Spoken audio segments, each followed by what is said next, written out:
The security footage from the Vegas hotel showed my fiancé stumbling into a room with 4 men at 2:47 a.m., 3 weeks before our wedding. The timestamp burned into my brain like a brand. But what destroyed me wasn't just what she did that night. It was the elaborate lie she built around it. The way she looked me in the eye every single day after, planning our perfect wedding while carrying a secret that would shatter everything.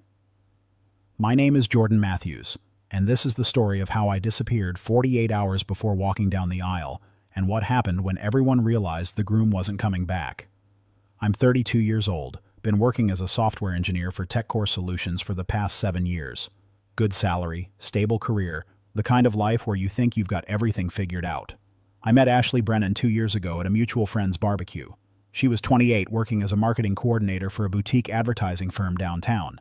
Everything about her seemed perfect. The way she laughed at my terrible jokes, how she'd bring me coffee when I was working late, the little notes she'd leave in my lunch bag. For 2 years, I thought I'd found my person. We got engaged last Christmas. I proposed at the same park where we'd had our first date, got down on one knee in the snow while she cried and said yes. Her parents loved me. My parents loved her. Our friends kept saying we were the couple everyone wanted to be. Planning the wedding became Ashley's full-time obsession. She had Pinterest boards, spreadsheets, vendor contracts stacked on our dining room table. We'd set the date for June 15th at the Riverside Estate, a venue she'd been dreaming about since she was a little girl. Everything was perfect. Until her bachelorette party. If you're enjoying this story so far, please hit that subscribe button and turn on notifications so you never miss an upload. Leave a comment below telling me what you would do in this situation, and smash that like button if you think honesty matters more than anything in a relationship. Now, let's get back to the story. Ashley planned her bachelorette party for 3 weeks before the wedding. She was going to Vegas with her bridesmaids, 7 women total. Her maid of honor was her college roommate, Brittany Chen, who I'd never particularly liked. Something about the way she'd look at me, like she was constantly judging whether I was good enough for her best friend. The other bridesmaids were a mix of work friends and childhood buddies. The plan was simple, Thursday through Sunday in Vegas. Shows, spa treatments, pool parties, the usual bachelorette stuff. Ashley had shown me the itinerary, every activity planned down to the hour. She'd been so excited, talking about it nonstop for weeks. I wasn't worried. I trusted her completely. My bachelor party was the same weekend, but we kept it local. Just me and 6 guys heading to a cabin upstate for poker, fishing, and drinking beer. Nothing. Crazy. Nothing that would make anyone uncomfortable. The kind of bachelor party you tell your grandmother about. We left Thursday morning. Ashley kissed me goodbye at the door, her suitcase already packed and waiting by the entrance. "Have fun, babe," she said, adjusting my collar like she always did. "Don't let the guys get you into too much trouble." "Same goes for you," I replied, pulling her close. "Though knowing your friends, trouble is pretty much guaranteed." She laughed and promised to text me pictures. I watched her Uber pull away, then loaded my truck and headed north with the guys. The cabin had terrible cell service, which was part of the appeal. We spent Thursday afternoon fishing, caught almost nothing, and spent the evening playing poker while my buddy Trevor told increasingly ridiculous stories about his dating disasters. It was exactly what I needed. Just guys being guys, no stress, no wedding planning, just relaxation. Friday morning, I woke up to 17 missed calls from an unknown Nevada number. My stomach dropped immediately. Something was wrong.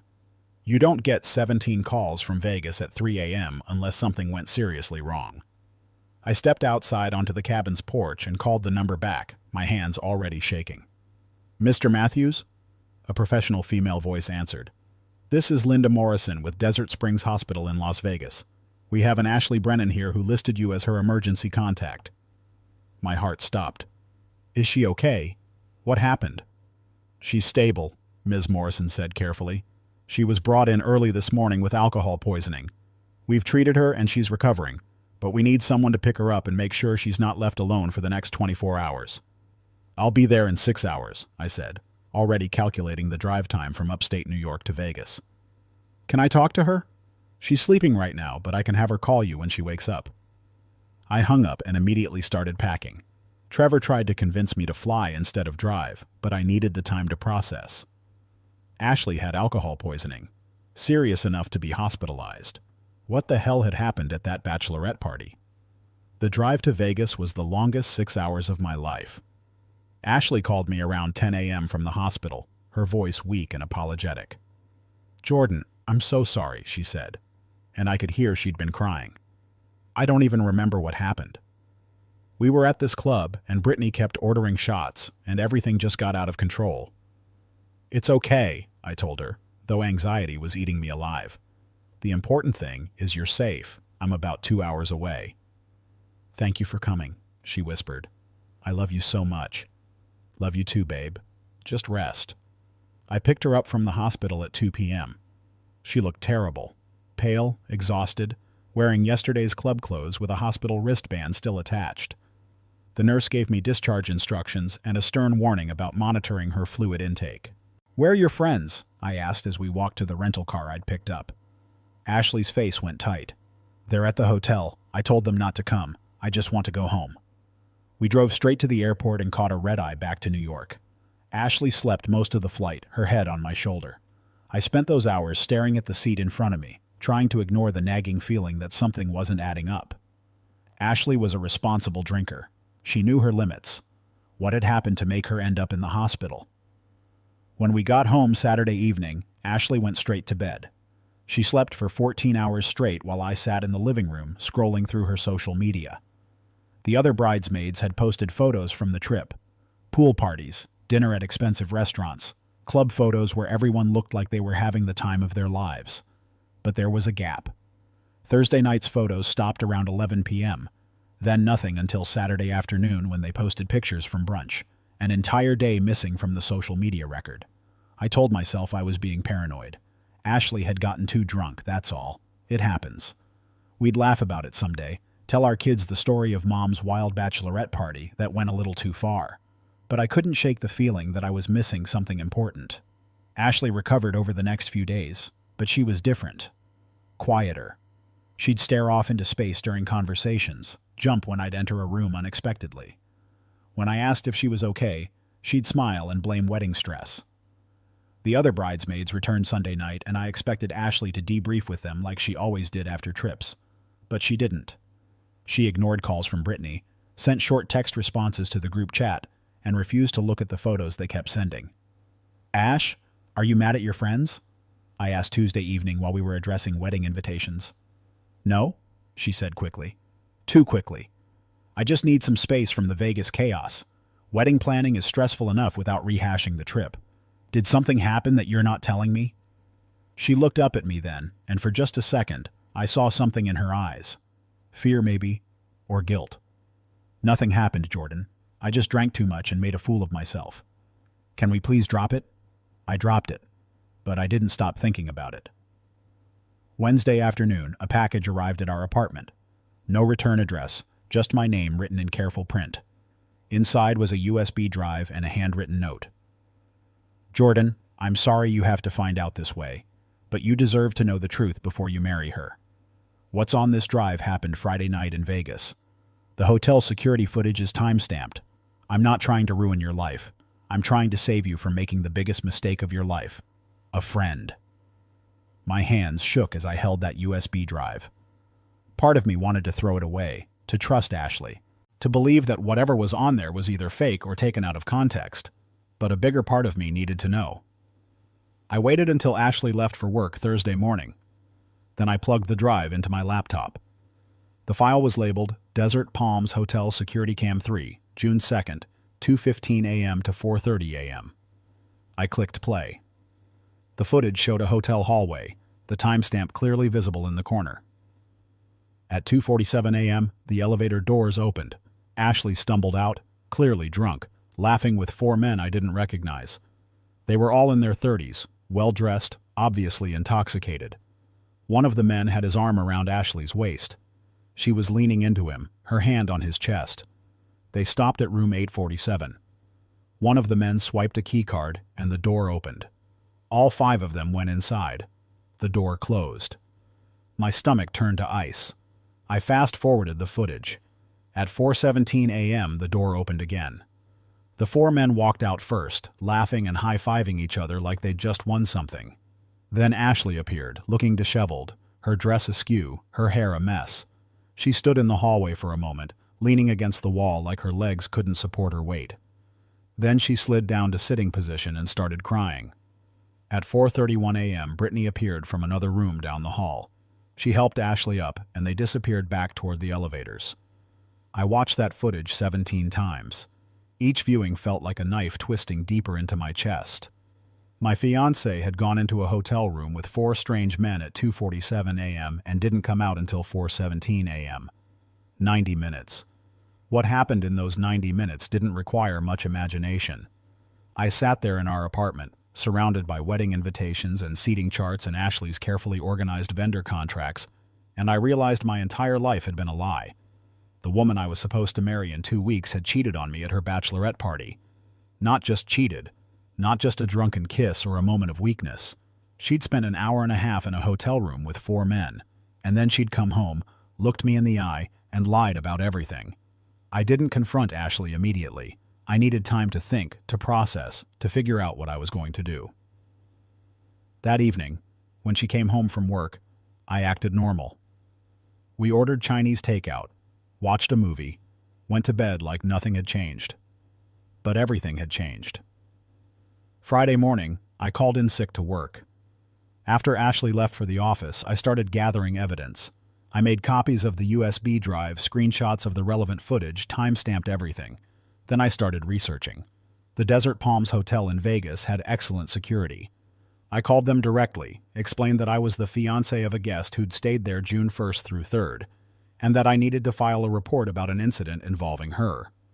The security manager, a woman named Patricia Valdez, was sympathetic but professional. "Sir, I can't share guest information without proper authorization or a police report." "What if I already have security footage?" I asked. "Would you be able to confirm its authenticity?" There was a pause. "If you have footage from our property, that's a serious concern. Can you send it to me?" I emailed her the file. She called me back 30 minutes later. "Mr. Matthews, this is authentic footage from our property. Where did you get this?" "Someone sent it to me anonymously." "Do you know the identity of the people in this footage?" "One of them is my fiancé. I'm trying to figure out who the men are." Patricia was quiet for a moment. "Mr. Matthews, I'm going to be honest with you. The four men in that footage were part of a bachelor party group that was staying on the same floor as your fiancé's bachelorette party. They checked out Saturday morning. Can you give me their names?" "Not without a subpoena. But if you're planning to pursue this legally, I can preserve the records." I thanked her and hung up. So it was real. The footage was authentic. Ashley had actually done what the video showed. Next, I did something that probably crossed a line. I accessed Ashley's iCloud account. We'd shared passwords years ago for convenience, never thinking anything of it. Now, I used that access to look at her messages from Vegas weekend.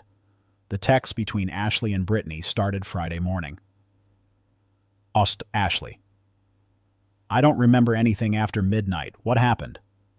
Brittany: "Girl, you got wild.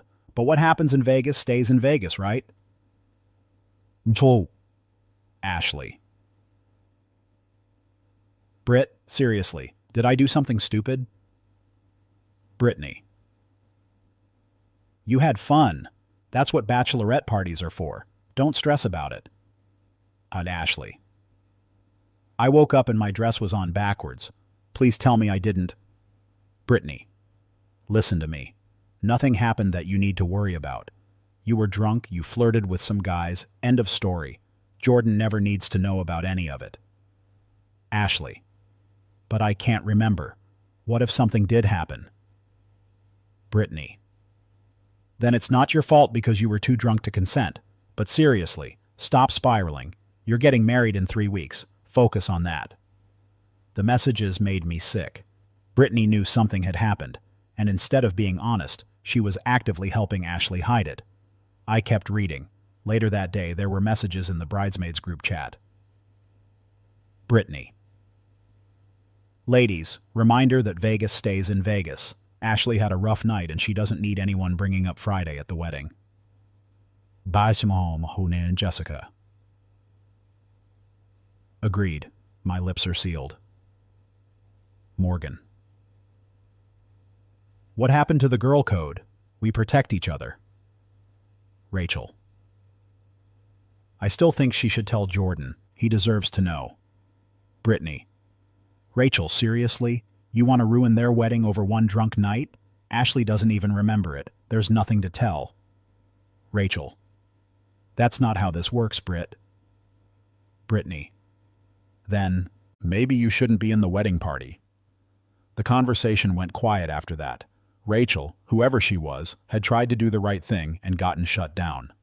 I closed the laptop and sat in silence. The wedding was in 9 days. 9 days until I was supposed to stand in front of 150 people and promise to love Ashley for the rest of my life. 9 days until I married someone who'd betrayed me and then lied about it every single day since. I could confront her, demand the truth, cancel the wedding publicly and let everyone know why. Part of me wanted that. Wanted her to feel the shame and humiliation she deserved. But a bigger part of me wanted something else. I wanted to disappear, not out of cowardice, out of control. Ashley had controlled the narrative since Vegas. She'd controlled what I knew, what I believed, how I felt. She'd manipulated me with lies and half-truths, and I was done being manipulated. So I started planning my exit. Saturday morning, I told Ashley I needed to go to my parents' house upstate to pick up some family heirlooms for the wedding. She barely looked up from her laptop where she was finalizing the seating chart. Okay, babe, drive safe. I loaded my truck with everything that mattered. Clothes, documents, laptop, the external hard drive with all my personal files. I'd already transferred money from our joint account to a new personal account earlier that week. Not all of it, just my half. I wasn't trying to steal from her. I was just protecting myself. I drove to my parents' house and told them everything. My mother cried. My father looked like he wanted to drive to New York and confront Ashley himself. So what are you going to do? Dad asked. I'm leaving, I said. The wedding's next Saturday. I'm not going to be there. Mom grabbed my hand. Jordan, are you sure about this? Maybe you should talk to her first. I've thought about that, I said. But here's the thing. If I confront Ashley now, she'll lie. She'll cry and apologize and beg for forgiveness, and part of me might believe her. Part of me might convince myself that people make mistakes, that we can work through this. But you don't believe that, Dad said. I don't. Because it's not just about what she did in Vegas. It's about every single day since then when she looked me in the eye and lied. When she planned our wedding while hiding the biggest betrayal of our relationship. That's not a mistake. That's a choice. My parents understood. They didn't like it, but they understood. I spent the next week at their house tying up loose ends. I wrote a letter to Ashley explaining everything I knew, including screenshots of the security footage and her text messages. I arranged for it to be delivered to our apartment Friday afternoon, the day before the wedding. I sent emails to the groomsmen explaining that I wouldn't be at the bachelor party and that they'd understand why soon enough. I called my boss and explained I was dealing with a personal emergency and would need to take some time off. I didn't tell anyone where I was going. Not even my parents knew my exact plan. Friday afternoon at 3 p.m., I had the letter delivered to Ashley via courier. Then I turned off my phone, got in my truck, and started driving west. I didn't know where I was going. Didn't care. I just needed distance between myself and the life I'd almost married into. The phone call started around 4 p.m. I knew because I'd set my phone to forward missed call notifications to my email. By 5 p.m., I had 43 missed calls. Ashley, her parents, Brittany, my parents, the groomsmen, even the wedding coordinator. At 6 p.m., I got an email from my father. Jordan, Ashley showed up here hysterical. She's saying the letter is all lies, that someone's trying to ruin her life. Her parents are threatening legal action for defamation. What do you want me to tell them? I wrote back, tell them the truth. The security footage is real. The text messages are real. And I'm not coming back. Saturday arrived, the day I was supposed to get married. Instead, I was sitting in a diner outside of Omaha, eating pancakes and watching the sunrise through a grease-stained window. My phone, which I'd finally turned back on, exploded with messages. Ashley had sent 127 texts. Most were variations of "Please call me. We need to talk. And I can explain everything." A few were angry, calling me a coward for not facing her. Brittany had sent me 3 long messages accusing me of destroying Ashley's life over nothing, claiming the security footage was taken out of context and that I was overreacting. My parents forwarded me news that the wedding had been canceled. Ashley had stood in the empty venue and cried while her mother screamed at anyone who would listen that I'd abandoned her daughter at the altar. But the most interesting message came from Rachel Thornton, one of the bridesmaids I'd never actually met. "Jordan, I don't know if you'll read this, but I tried to get Ashley to tell you the truth after Vegas. What happened that night wasn't okay, and she should have been honest with you immediately. I'm sorry you found out this way. You deserved better. For what it's worth, I think you made the right choice." I wrote back, "Thank you for trying to do the right thing. That took courage." Over the next few weeks, the story spread through our social circle like wildfire. Some people took Ashley's side, claiming I was heartless for leaving without giving her a chance to explain. Others, once they saw the security footage I'd shared with close friends, understood completely. Ashley tried calling every day for the first month. Then the calls became weekly, then monthly. I never answered. There was nothing she could say that would change what happened. Eventually, I learned from mutual friends what had actually happened that night in Vegas. The story came out piece by piece as more bridesmaids started talking, guilty about their role in the cover-up. Friday night, Ashley had gotten separated from the group at a nightclub. The 4 men from the bachelor party had started buying her drinks, flirting aggressively. She was already drunk when they invited her back to their room for an after-party. According to witnesses, Ashley had gone willingly. What happened in that room, nobody knows for certain because Ashley genuinely doesn't remember most of it. But the men bragged to their friends afterward about the drunk girl from the Bachelorette party who'd been down for anything. Brittany had found Ashley in the hallway at 4:30 a.m., disheveled and crying. Instead of taking her to the hospital or calling me, Brittany had helped her shower, change clothes, and crafted the story about drinking too much. The alcohol poisoning that sent Ashley to the hospital happened Saturday morning, when she tried to drink away the memories of Friday night. That part hadn't been planned. It was Ashley trying to self-medicate her guilt and trauma with more alcohol. Some people might say Ashley was a victim that night, that she was too drunk to consent, that what happened was assault rather than cheating. And maybe there's truth to that. But here's what I couldn't forgive: the lying. If Ashley had called me Saturday morning and said, "Jordan, something terrible happened last night and I need you," I would have been on the first flight to Vegas. I would have held her, supported her, helped her through it. Instead, she chose to hide it. She chose to come home and pretend everything was fine. She chose to let me plan our wedding while carrying a secret that would destroy us. That choice, more than anything that happened in that hotel room, is what ended our relationship. 6 months after the canceled wedding, I was living in Portland and working remotely for a tech startup. I'd started therapy to process the betrayal and rebuild my ability to trust people. I'd made new friends who didn't know anything about my past. One evening, I got a Facebook message from Ashley. It was long, detailed, and for the first time seemed genuinely honest. She admitted everything. The men, the hotel room, the lies. She explained that she'd been terrified of losing me, terrified of being judged, terrified of admitting what happened because saying it out loud would make it real. She apologized for the pain she'd caused, for the wedding I'd paid thousands of dollars for that never happened, for the life we'd planned that she destroyed. She said she understood why I left and didn't blame me. She ended the message with, "I hope someday you can forgive me, not for my sake, but for yours. You deserved so much better than what I gave you." I read that message 3 times. Then I closed it and never responded. Some people don't deserve forgiveness, not because they're evil, but because forgiving them means pretending their actions didn't matter. Ashley's choices mattered. They changed the trajectory of my entire life. I eventually started dating again. Met a woman named Claire who worked as a veterinarian and had her own story of heartbreak and rebuilding. We took things slow, built trust gradually, and 18 months later, we got engaged. This time, there was no doubt. No secrets. No lies hidden behind wedding planning and Pinterest boards. Claire and I got married at a small ceremony in her parents' backyard with 20 people present. No big venue, no elaborate reception, just 2 people who chose each other honestly and completely. As for Ashley, I heard through mutual friends that she moved to California and started working for a different firm. She's apparently in therapy and has stayed single, working on herself. Part of me hopes she finds peace. Not for her sake, but because carrying that much pain and guilt will destroy a person eventually.